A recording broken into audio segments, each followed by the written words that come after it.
Good morning, 101 students.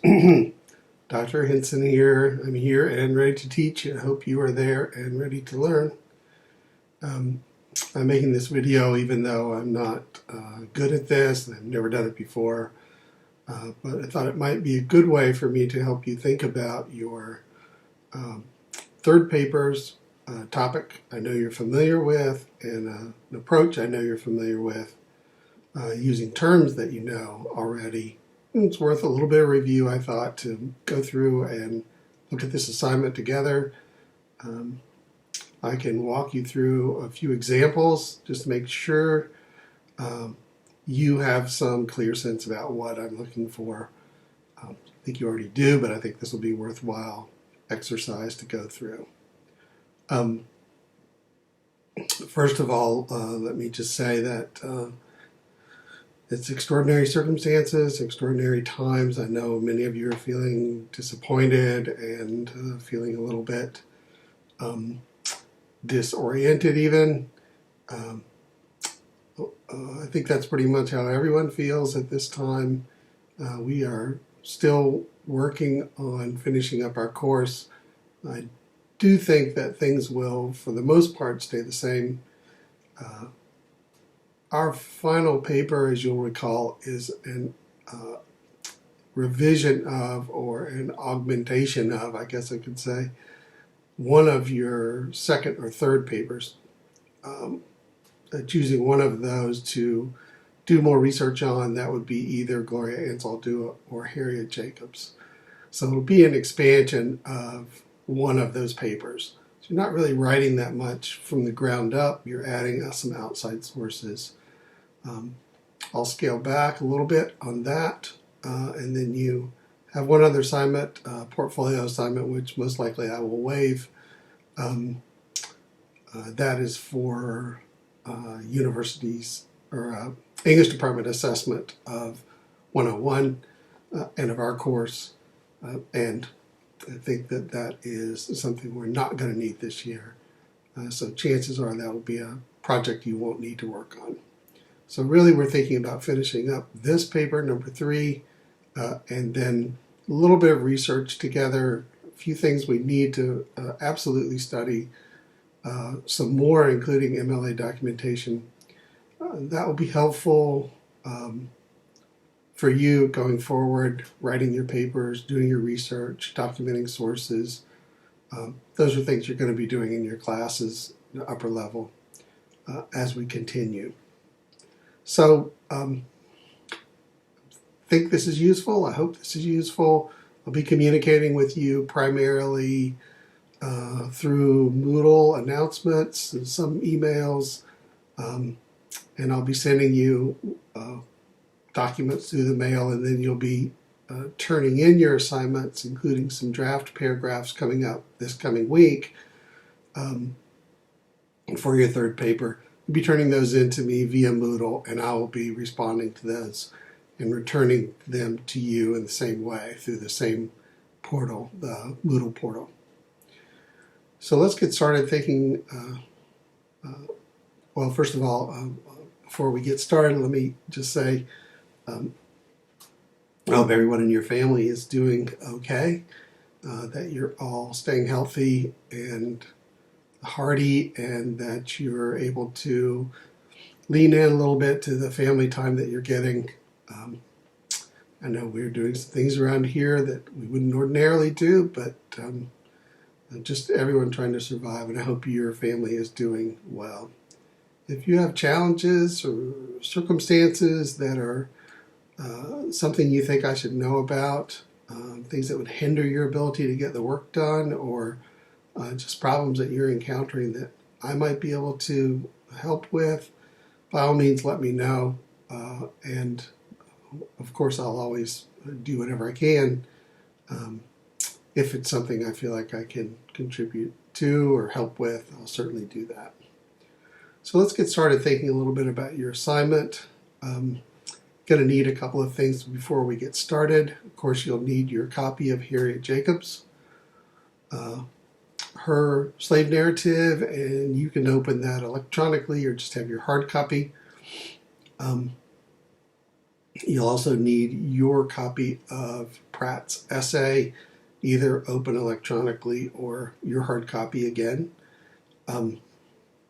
Might be useful to have your copy of the actual assignment for third paper in front of you, although I think you're pretty familiar with it by now. I want to give you an idea about how you might approach this essay, keeping in mind that it is much like your second essay, in which you're trying to identify ways in which this text, Jacobs' text, is autoethnographic, transcultural, or uses other arts of the context zone. Your thesis is going to be going to reflect this, in that most of you are going to be arguing that her text is either autoethnographic, transcultural, uses arts of context zone because of specific features that you find in the text. So her text is autoethnographic. For example, on the most basic level, her text is autoethnographic. Certainly is addressed to the dominant culture. It certainly is an attempt to try to correct or address, speak back to use Pratt's language, speak back to that dominant culture's impressions of slaves and the slave experience in the South, the 19th century, especially female slaves, of course.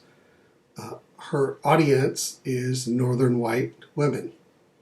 They are the ones that she believes are going to be most open to her and who will understand best the specific experiences she's having as a female slave in the South. We know that she writes to them because she says so. And that would be an important way to get your essay started, perhaps, is to establish that it's a document meant to intervene in their ideas of what slavery is like.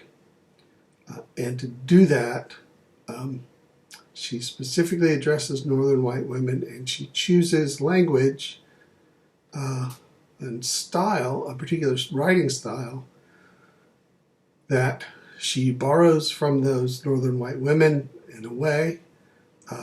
Uses forms that she thinks they're familiar with. And we'll talk about those in just a minute. In an effort to be better understood and to help her readers identify with her experiences. Remember, her text is incidents in the life of a slave girl. So she's selected out specific moments in her experience that she believes are ones that white women in the North will particularly identify with.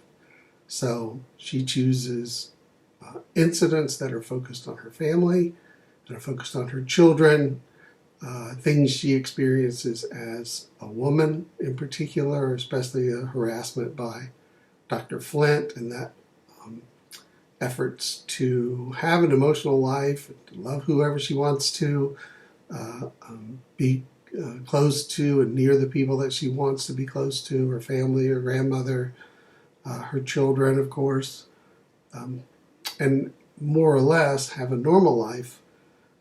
Her effort is to impress on the white women in the North that the things that they take for granted are things she cannot take for granted, that she does not have the same freedoms that they have to live a normal emotional or family life. So she adopts the language of the dominant culture in a couple of different ways. One way is by borrowing a formal English style. So she uses in her writing what we call a standard American edited English. That is formal language. It's the kind of language that you're required to write in your academic essays. No slang, no jargon, no informal diction or word choice. A pretty formal, we would think in some ways, a kind of stilted language or over polite kind of language. Her text reads like a text from the 19th century. So don't have to look very far to find those kinds of examples. Just about any moment in her text is an example of her use of that standard edited American English. We might look first at her direct pleas to her audience, to those women in the North that she wants to appeal to. I'm going to pause here for just 1 second while I get my example, and we can be on the same page that way.